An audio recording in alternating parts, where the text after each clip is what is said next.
नमस्कार, सुप्रभात। तो चलिए शुरू करते हैं क्लास। और आप सभी लोगों का हमारे चैनल पर बहुत बहुत स्वागत है। जैसा कि आप देख पा रहे होंगे, इकोनॉमिक्स का टॉपिक है ये इन्फ्लेशन और डिफ्लेशन की यहाँ पर बात करेंगे। यदि आप हमारे चैनल पर फर्स्ट टाइम विजिट कर रहे हैं तो आप हमारे चैनल को सब्सक्राइब करना ना भूलें, क्योंकि आगे आने वाले एग्जाम्स में इकोनॉमिक्स, ज्योग्राफी और मैथमेटिक्स में आपको हमारे चैनल पर निश्चित ही मदद मिलेगी। तो चलिए शुरू करते हैं आज की क्लास और देख लेते हैं इन्फ्लेशन क्या होता है। यहाँ पर जो इंग्लिश का टर्म है आप उसको ही ध्यान में रखेंगे, क्योंकि हिंदी वाले टर्म में आप फंस सकते हैं और वहाँ पर आपका क्वेश्चन गलत हो सकता है, क्योंकि यहाँ पर मुद्रास्फीति है, मुद्रा संकुचन है, और अगर इनको वापस उसी स्थिति में लाना है तो हमें मुद्रा संस्फीति और मुद्रा अपस्फीति को करना होता है। तो अगर हम इसकी इंग्लिश टर्म देखेंगे तो वहाँ पर आपको काफ़ी इजी वे में आप समझ पाएंगे।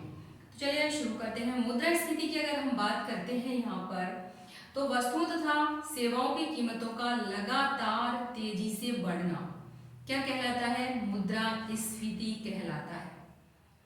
और अगर वहीं पर हम बात कर रहे हैं मुद्रा संकुचन की, तो लगातार वस्तुओं और सेवाओं की कीमतों में तेजी से गिरावट जो आती है उसे हम कहते हैं मुद्रा संकुचन या फिर डिफ्लेशन कहते हैं। तो ये दो टर्म है, इनके बारे में विस्तार से जानेंगे। तो चलिए शुरू करते हैं। सबसे पहली जो टर्म है उसकी बात कर लेते हैं पहले, इन्फ्लेशन। अब यहाँ पर इन्फ्लेशन में अगर आपसे पूछे जाएगी, जो पंक्ति पूछी जाएगी, जो भी आपका क्वेश्चन बनेगा वो बनेगा कि वस्तुओं और सेवाओं की कीमतों का लगातार, वस्तुओं और सेवाओं की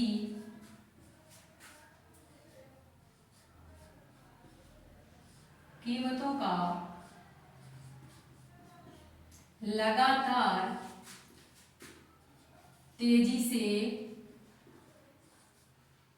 बढ़ना क्या कहलाता है? तो ये कहलाता है इन्फ्लेशन। अब बात आती है कि ये कीमतें क्यों बढ़ती हैं, क्या कारण है, किस प्रकार से बढ़ती हैं। तो आपको एक टर्म कल मैंने बताई थी, जो हमारा प्रीवियस वीडियो रहा, उसमें हमने बताया आपको कि ये तो था पूर्ति वक्र और ये था आपका मांग वक्र, यानी कि एक सप्लाई और एक डिमांड। और जो यहाँ पर ये काटेंगे दोनों, वहां पर जो बिंदु आएगा वो क्या था आपका? वही था सामान्य कीमत स्तर, जनरल प्राइस लेवल। जब हमने बात की जनरल प्राइस लेवल, तो अब हम इसी की बात करेंगे। मांग और पूर्ति वाला कार्यक्रम हमारा फिनिश हुआ। अब हमारे पास क्या है? तो हमारे पास है ये जनरल प्राइस लेवल। अब इस जनरल प्राइस लेवल से अगर कीमतें ऊपर की ओर जाती है, कहने का तात्पर्य है यदि वस्तुओं और सेवाओं की कीमतें बढ़ती है लगातार तेजी से, तो यही स्थिति क्या हो जाएगी? इन्फ्लेशन की स्थिति हो जाएगी। ये स्थिति किसकी है? इन्फ्लेशन की स्थिति हो जाएगी। कहां से? सामान्य कीमत स्तर से कीमतें ऊपर की ओर जा रही हैं, अर्थात लगातार तेजी से बढ़ रही हैं, तो हम इसे कहेंगे इन्फ्लेशन। अब इसके कारण क्या हो सकते हैं या फिर प्रकार, कारण कहें या प्रकार कहें, ये दो होते हैं। एक तो होता है मांग जनित स्फीति, अर्थात किसी वस्तु की कीमत अधिक, अगर किसी वस्तु की डिमांड है तो फिर क्या होगा कि कीमतें बढ़ने लग जाएंगी। किसी वस्तु की कीमत बढ़ती है और अगर उसकी डिमांड ही अधिक है तो स्वाभाविक है कि उसकी कीमत बढ़ जाएगी। वहीं दूसरी तरफ है कि लागत जनित स्फीति। लागत का मतलब है जो कच्चा माल है या फिर जो श्रमिक हैं, जो कार्य कर रहे हैं, जो उसे बना रहे हैं, उनकी अगर जो सैलरी है उसमें अगर वृद्धि कर दी जाए या फिर कच्चा माल है वो महंगा आ रहा है, तो क्या होगा? वो लागत जनित स्फीति, यानी कि जो हमारी लागत ज्यादा हो गई तो हमें सप्लाई करने में जो सामान हम बेच रहे हैं उसकी कीमतें भी थोड़ी बढ़ानी ही पड़ेंगी। तो ये वही स्वाभाविक है कि बढ़ानी होंगी कीमतें, क्योंकि हम किसी भी उत्पादन को तब करते हैं क्योंकि जब हमें उस पर लाभ होता है। तो जब लाभ ही नहीं मिलेगा तो उत्पादन क्यों करेंगे। तो यहाँ पर क्या हो रहा है, यहाँ पर कच्चे माल की कीमतें बढ़ रही हैं, तो उसकी वजह से भी क्या होगा, महंगाई बढ़ेगी, वस्तुओं का क्या होगा, वस्तुओं की कीमतें बढ़ेंगी, तो उससे भी मुद्रास्फीति हो सकती है। तो यहाँ पर क्या है, इसका इन्फ्लेशन का क्या कारण हो गया, प्रकार, कारण या प्रकार। सबसे पहला है मांग जनित स्फीति। मांग जनित स्फीति। अब इसमें क्या हुआ, डिमांड अधिक है सप्लाई से, तो क्या हो रहा है, कीमतें बढ़ रही हैं। किसी वस्तु की क्या है, डिमांड अधिक है, उसकी सप्लाई से, तो क्या हुआ, कीमतें बढ़ रही हैं। अब यहाँ पर अगर हम इसकी डेफिनेशन की बात कर लें, तो जब अर्थव्यवस्था में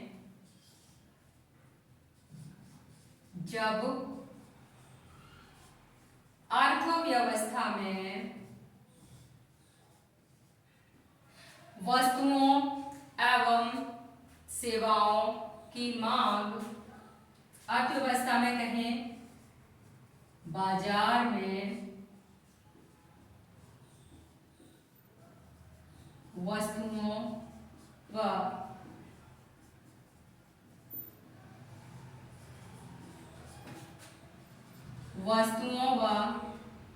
सेवाओं की मांग पूर्ति की तुलना में ज्यादा हो जाती है,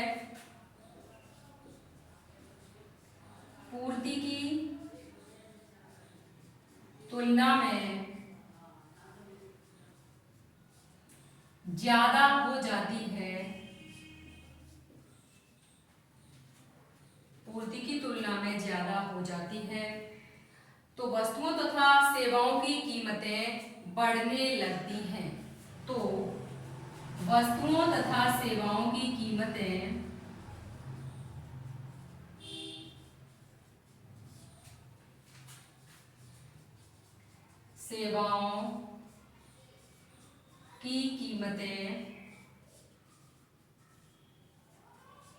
बढ़ने लगती हैं।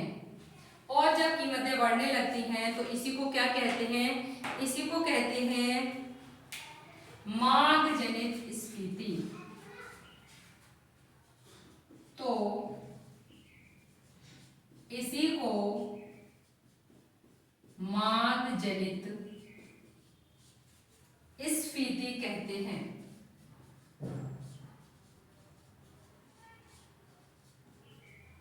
ठीक है, इतनी बात समझ में आई। अब हम यहाँ बात करें तो दूसरा है लागत जनित स्फीति। तो देखते हैं लागत जनित स्फीति।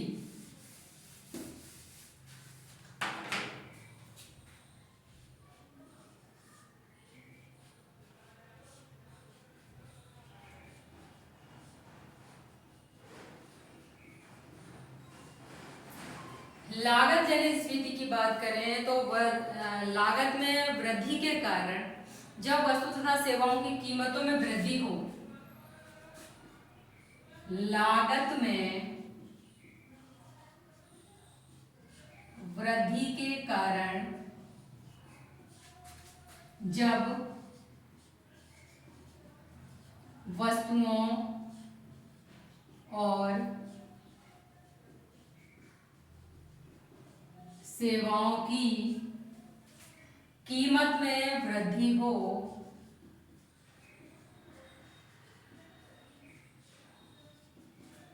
तो इसे क्या कहते हैं, तो इसे लागत जनित स्फीति कहते हैं।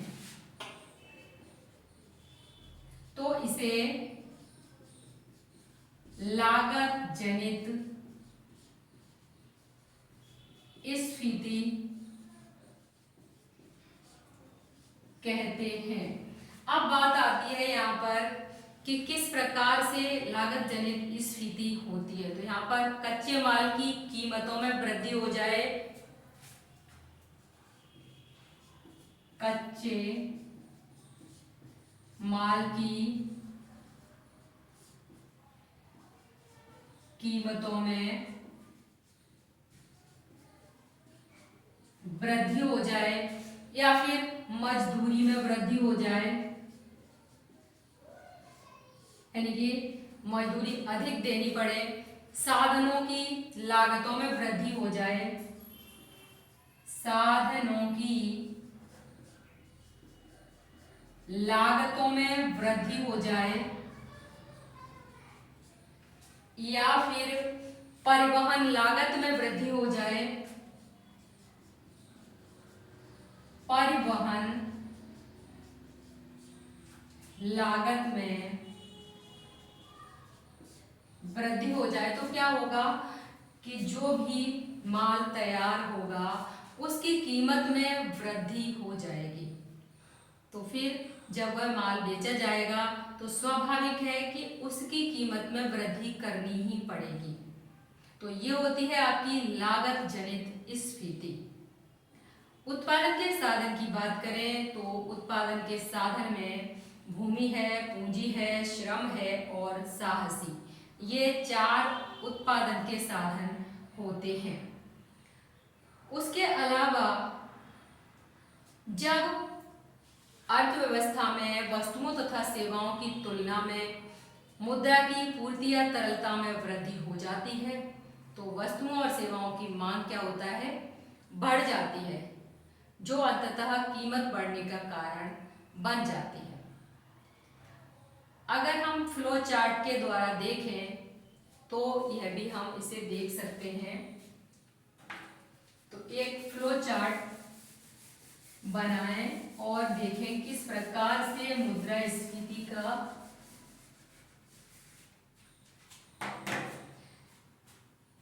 अर्थव्यवस्था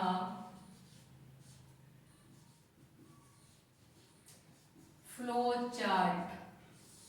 फ्लो चार्ट में क्या होता है कि जब आप फ्लो चार्ट बना लेंगे तो आपको सारी बातें पॉइंट टू पॉइंट समझ में आती रहेंगी।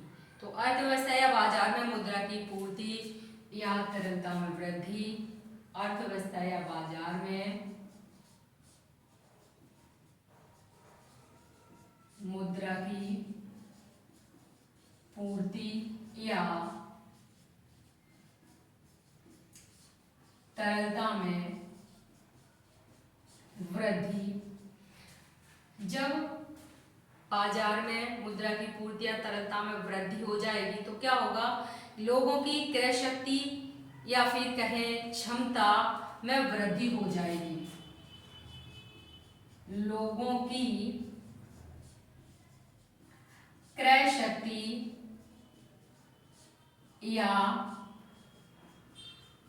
क्षमता में वृद्धि हो जाएगी। देखिए, जब आपके पास पैसा होगा तभी तो आप सामान खरीदेंगे। क्रय शक्ति में वृद्धि तो जब होगी ना जबकि आपके पास पैसा होगा। अब यहाँ पर क्या है कि मुद्रा की पूर्ति या तरलता में वृद्धि हो रही है तो लोगों के पास पैसा है तो लोग क्या कर रहे हैं, सामान खरीद रहे हैं। जब सामान खरीदेंगे तो क्या होगा, वस्तु और सेवा की मांग में वृद्धि होगी। वस्तु या सेवा की मांग में वृद्धि हो जाएगी। अब वस्तु या सेवा की मांग में वृद्धि हो रही है तो क्या होगा, कीमतों में वृद्धि हो जाएगी। वस्तु या सेवा की कीमतों में वृद्धि।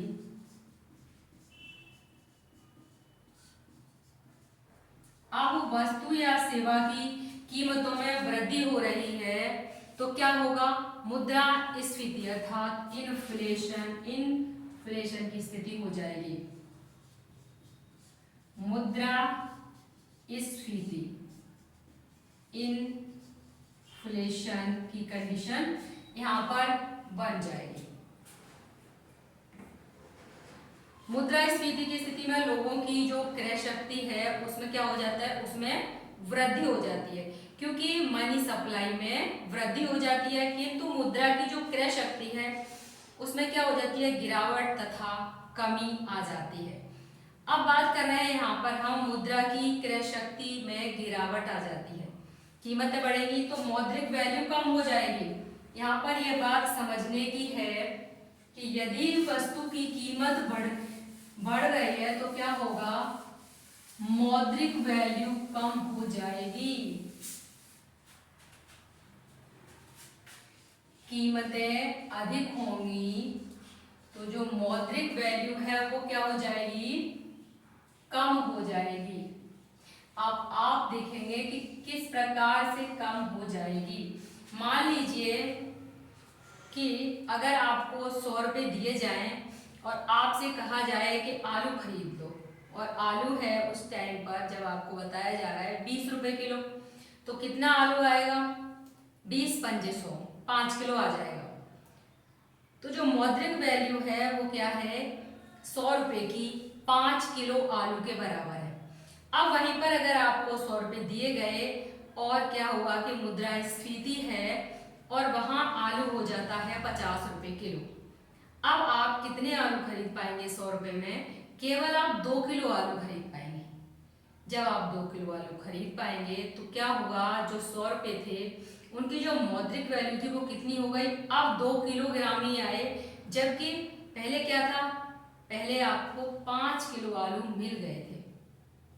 तो जो 100 रुपये थे उनसे आपने 5 किलो आलू खरीदे, अब मुद्रास्फीति में आप 2 किलो आलू ही खरीद पाए, अर्थात जो मौद्रिक वैल्यू है वो क्या हो गई, कम हो गई। मान लीजिए कि आपको ये 100 रुपये दिए गए, अब आप इन 100 रुपये में यहाँ पर 20 रुपये प्रति किलो थे, तो आपने कितने खरीद लिए, 5 किलोग्राम। फिर आपके पास 100 रुपये हैं, अब मान लीजिए आपको 25 हो गया आलू, तो कितने खरीद पाएंगे आप, 25 हो गया तो आप खरीद पाएंगे 4 किलो। और अगर ये 50 हो जाए तो आप कितने खरीद पाएंगे, तो आप खरीद पाएंगे केवल 2 kg। तो रुपए तो आपके पास 100 ही है, लेकिन यहाँ पर क्या है, ये मुद्रास्फीति की अवस्था है जहां पर क्या हो गया, मौद्रिक वैल्यू कम हो गई। अब बात आती है आय की, इनकम। तो हमारी जो इनकम है, मौद्रिक आय और वास्तविक आय, दो तरह से प्रश्न पूछा जाता है। कभी कभी पूछ लिया जाता है कि मौद्रिक आय क्या है, वास्तविक आय क्या है। तो इसको बहुत अच्छी तरह से समझ लीजिए कि मौद्रिक आय वह आय है जो कि आपको, आप अगर कोई कार्य करते हैं तो आपको जो भी वेतन मिलता है वो क्या है, मौद्रिक आय है आपकी। जो आप तनख्वाह पाते हैं वो क्या है, मौद्रिक आय है। और अगर आप उससे जो सामान खरीदते हैं, वस्तु या सेवा खरीदते हैं, वो क्या है, वो आपकी वास्तविक आय है।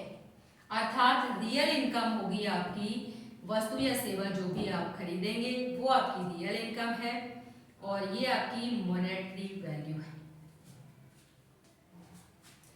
तो कभी कभी पूछ लिया जाता है यहाँ से प्रश्न सीधा, जैसे जैसे वस्तुओं तथा सेवाओं की कीमतों में वृद्धि हो जाती है वैसे वैसे क्या होता है, मुद्रा के मूल्य में कमी हो जाती है। जैसा कि हम इस एग्जाम्पल से भी समझ रहे हैं, मुद्रा की क्रय शक्ति कम हो जाती है, जिससे कि पहले की तुलना में उसी मुद्रा से हम क्या होता है, कम सामान खरीद पाते हैं, जिससे कि लोगों की जो वास्तविक आय है उसमें भी क्या होता है, गिरावट आ जाती है। जैसे कि जितना सामान, मान लीजिए कि आपकी तनख्वाह थी 10,000 और उस टाइम पे आप 5,000 रुपये में अपना घर चलाते थे और 5,000 रुपये आप क्या करते थे, बचत करते थे। लेकिन अगर महंगाई की समस्या आने से आपके उन 5,000 रुपये में अब जो आप सामान खरीद रहे हैं, घर चला रहे हैं, वो आपका पूरा नहीं हो पा रहा है, क्योंकि सामान क्या हो रहा है, कम आया जा रहा है। अब बात करें मौद्रिक आय, तो मौद्रिक आय जो मुद्रा में आय की प्राप्ति होती है, जैसा कि मैंने अभी आपको बताया, जो आपका आपका पेमेंट है, जो भी आप कार्य करते हैं 1 महीने तक, फिर आपको जो धनराशि प्राप्त होती है वही आपकी क्या है, मौद्रिक आय है। वास्तविक आय क्या है, जो आप अपनी धनराशि से जो सामान खरीदते हैं, वस्तुएं खरीदते हैं या फिर कोई भी सेवा आप लेते हैं, उसके बदले में आप पैसे दे देते हैं। तो फिर जो आपने सेवा या वस्तुओं को खरीदा वो क्या हो गई, वो आपकी वास्तविक आय हो गई, रियल इनकम हो जाती है। अब बात कर लेते हैं डिफ्लेशन के बारे में।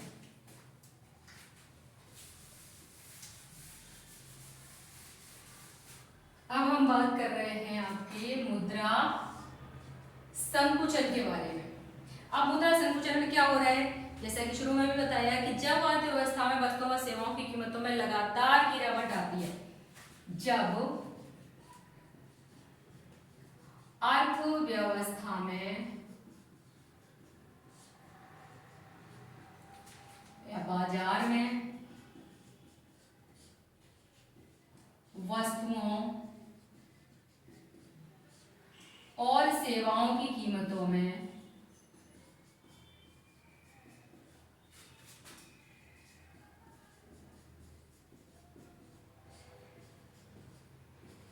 लगातार गिरावट आती है, तो इसे क्या कहते हैं, तो या फिर जब कीमतें सामान्य कीमत स्तर से नीचे चली जाती हैं, ये भी कह सकते हैं, अर्थात जब कीमतें यानी कि जो वस्तु या सेवा है उसकी कीमतें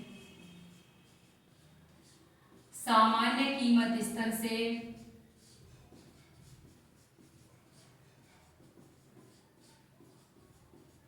नीचे चली जाती हैं,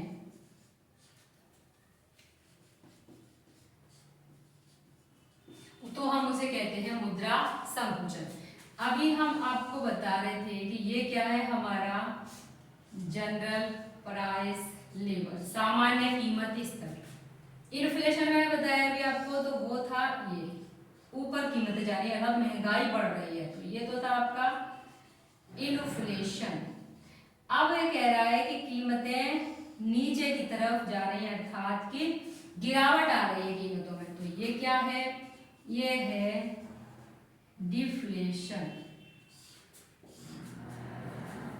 तो ये कंडीशन क्या है, डिफ्लेशन की। तो यही कह रहा है कि, या फिर ये कह सकते हैं आप कि जब कीमतें सामान्य कीमत स्तर से नीचे चली जाएं, और इन्फ्लेशन में क्या होता है कि सामान्य कीमत स्तर से कीमतें ऊपर की तरफ जाती हैं, या फिर कह सकते हैं कि उनमें तेजी से क्या होता है, मुद्रा संकुचन में गिरावट हो रही है और उसमें क्या हो रहा है, ऊपर की तरफ जा रही है, महंगाई बढ़ रही है। अब बात करें यहाँ पर मुद्रा स्फीति और मुद्रा संकुचन दोनों स्थितियों की बात करें,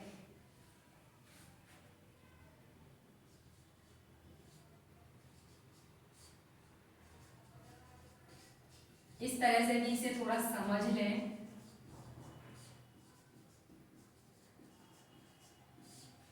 ये तो है आपका मुद्रा स्फीति, और दूसरा है आपका मुद्रा संकुचन, अर्थात यहाँ क्या हो रहा है, डिमांड अधिक है सप्लाई से, तो कीमत क्या हो रही है, बढ़ रही है, जैसा कि अभी मैंने आपको बताया था। और अगर दूसरी तरफ मुद्रा संकुचन की बात कर रहे हैं, तो यहाँ पर क्या हो रहा है, यहाँ पर सप्लाई अधिक है डिमांड से, तो क्या हो रहा है, कीमतें कम हो रही है। अर्थव्यवस्था में मुद्रा की पूर्ति या तरलता में वृद्धि हो रही है, इधर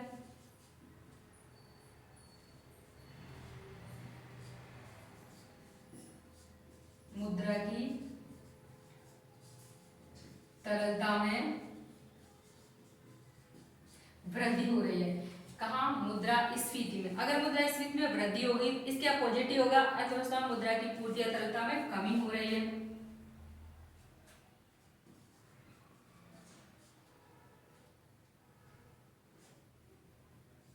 अर्थव्यवस्था में मुद्रा की पूर्ति या तरलता में कमी हो रही है। यहाँ पर आगे हम देखें तो यहाँ पर जब वृद्धि हो रही थी तो क्या होगा, लोगों की क्रय शक्ति बढ़ रही थी, क्या था यहाँ पर,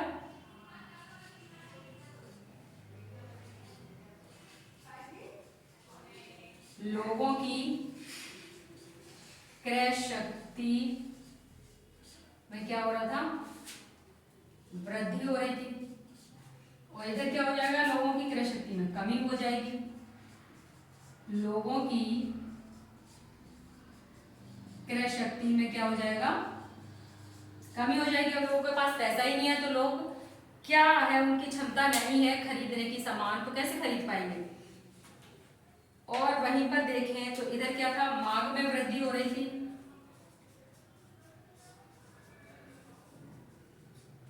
यहां पर क्या हो जाएगा, मांग में कमी हो जाएगी।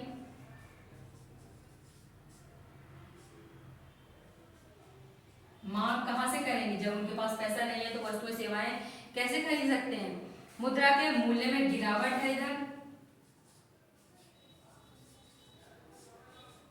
मुद्रा के मूल्य में गिरावट है, लेकिन यहाँ क्या हो जाएगा, मुद्रा के मूल्य में वृद्धि हो जाएगी।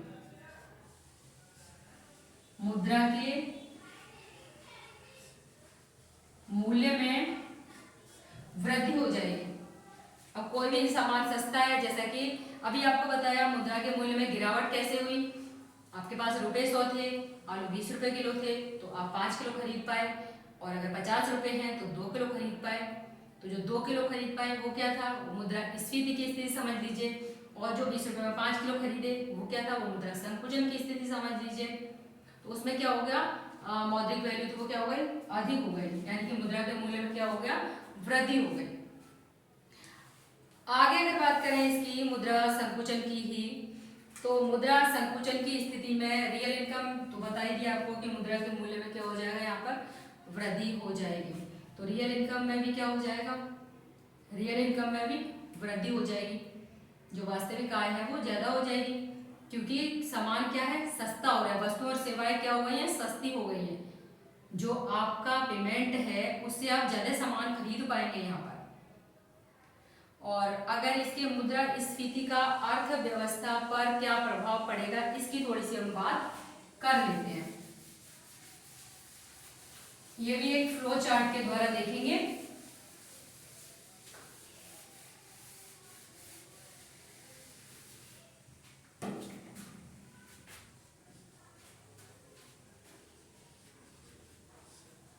मुद्रा संकुचन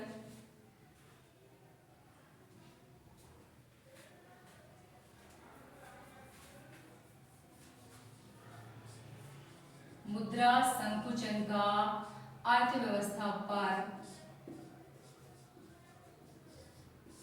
प्रभाव। एक तरफ मुद्रा स्फीति का देख लेते हैं और दूसरी तरफ मुद्रा संकुचन का, ठीक है।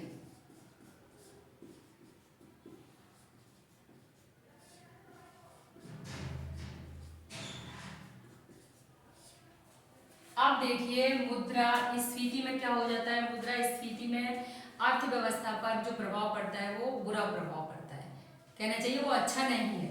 मुद्रा स्फीति की स्थिति भी अच्छी नहीं है, अच्छी संकुचन की स्थिति भी नहीं है। कोई भी दोनों स्थितियों में से अर्थव्यवस्था के लिए ठीक नहीं है। अब यहाँ पर क्या हो रहा है, कीमतों में वृद्धि हो रही है।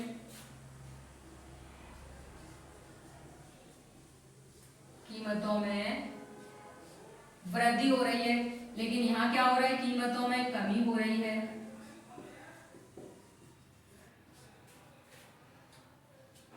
गिरावट आ रही है।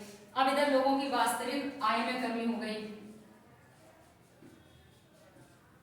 लोगों की वास्तविक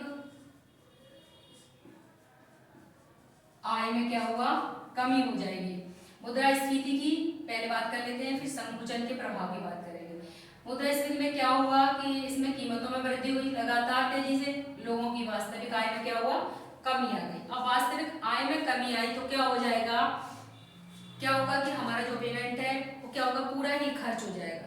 जो भी हमने कमाया वो पूरा खर्च हो गया, तो फिर उसमें बचत में क्या होगा, बचत में कमी हो जाएगी। लोगों के खर्च में वृद्धि हुई, यहाँ पर वास्तविक आय में कमी हो गई, उससे क्या हुआ, लोगों के खर्च में वृद्धि हो गई।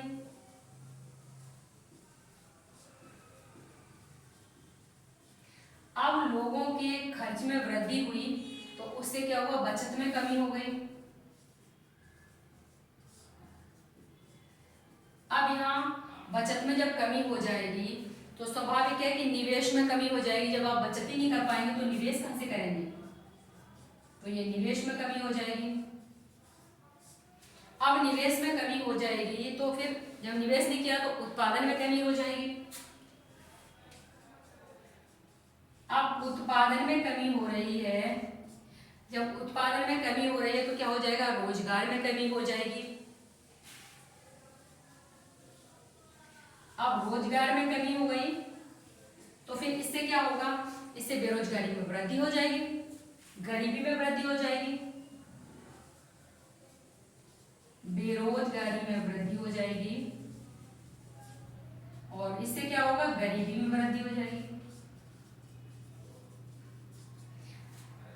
अब गरीबी में वृद्धि हो जाएगी और अब हम देखें अगर बैड इफेक्ट की बात, जो हमारा मुद्रा संकुचन डिफ्लेशन है उसकी बात करें तो यहाँ कीमतों में क्या हो रहा है, लगातार कमी हो रही है। अब कमी होगी तो क्या होगा, जो उत्पादक वर्ग क्या होगा, निराश या हतोत्साहित हो जाएगा। उत्पादक वर्ग निराश हो जाएगा। अब जब निराश और हतोत्साहित हो जाएगा तो वो क्या करेगा, उत्पादन करेगा, नहीं करेगा तो उत्पादन में कमी हो जाएगी। अब उत्पादन में कमी होने से क्या हो जाएगा, अब यहाँ उत्पादन में कमी हो रही है तो स्वाभाविक है कि रोजगार में कमी हो जाएगी। अब रोजगार में कमी होने का परिणाम क्या होगा, बेरोजगारी में वृद्धि हो जाएगी और गरीबी में वृद्धि हो जाएगी। बेरोजगारी में वृद्धि हो जाएगी और फिर उससे क्या होगा, गरीबी में वृद्धि हो जाएगी। अब देखिए दोनों कंडीशन क्या है, इधर भी गरीबी आ गई, इधर भी गरीबी आ गई, दोनों में गरीबी में वृद्धि हो गई। यानी कि मुद्रा स्थिति भी अच्छी नहीं और मुद्रा संकुचन भी ठीक नहीं है। दोनों ही चीजें क्या हैं, अर्थव्यवस्था के लिए ठीक नहीं है। तो अर्थव्यवस्था अगर मजबूत करनी है तो क्या होगा कि ना तो मुद्रा स्फीति चाहिए और ना ही मुद्रा संकुचन चाहिए। यहाँ पर चाहिए डिमांड बराबर सप्लाई, मांग और पूर्ति दोनों बराबर हो, कीमतें ना तो ज्यादा ही ऊपर जाएं और ना ही ज्यादा ही नीचे जाएं। तो आज की क्लास में बस इतना ही, मिलते हैं नेक्स्ट क्लास में। और नेक्स्ट क्लास में देखेंगे, जैसा कि आपको बताया हमने कि इन्फ्लेशन की स्थिति आई, तो इन्फ्लेशन की स्थिति को कंट्रोल करने के लिए यानी कि जनरल प्राइस लेवल तक लाने के लिए हमें कौन सी स्थिति अपनानी होगी उसके बारे में, और जो आपका डिफ्लेशन हुआ है, मुद्रा संकुचन हुआ है, उसको भी वापस जनरल प्राइस लेवल तक लाने के लिए हमें कौन सी स्थिति अपनानी होगी, उन दोनों स्थितियों की। और उसके अलावा जब मुद्रा संकुचन और मुद्रा स्फीति यानी कि इन्फ्लेशन और डिफ्लेशन दोनों साथ साथ होते हैं तो कौन सी स्थिति बनती है, तो वो स्थिति बनती है स्टैगफ्लेशन की। वो तीसरी स्थिति है जो दोनों के होने से बनती है, दोनों साथ साथ होते हैं, तो उसके ऊपर भी बात करेंगे। यानी कि हम तीन स्थितियों को समझने वाले हैं अब नेक्स्ट वीडियो में। तो यदि आप हमारे चैनल को फर्स्ट टाइम विजिट कर रहे हैं तो आप हमारे चैनल को सब्सक्राइब करना ना भूलें, और अगर चैनल में आपको ये वीडियो पसंद आई हो तो लाइक और शेयर करें। तो आज के लिए बस इतना ही, धन्यवाद, जय हिंद।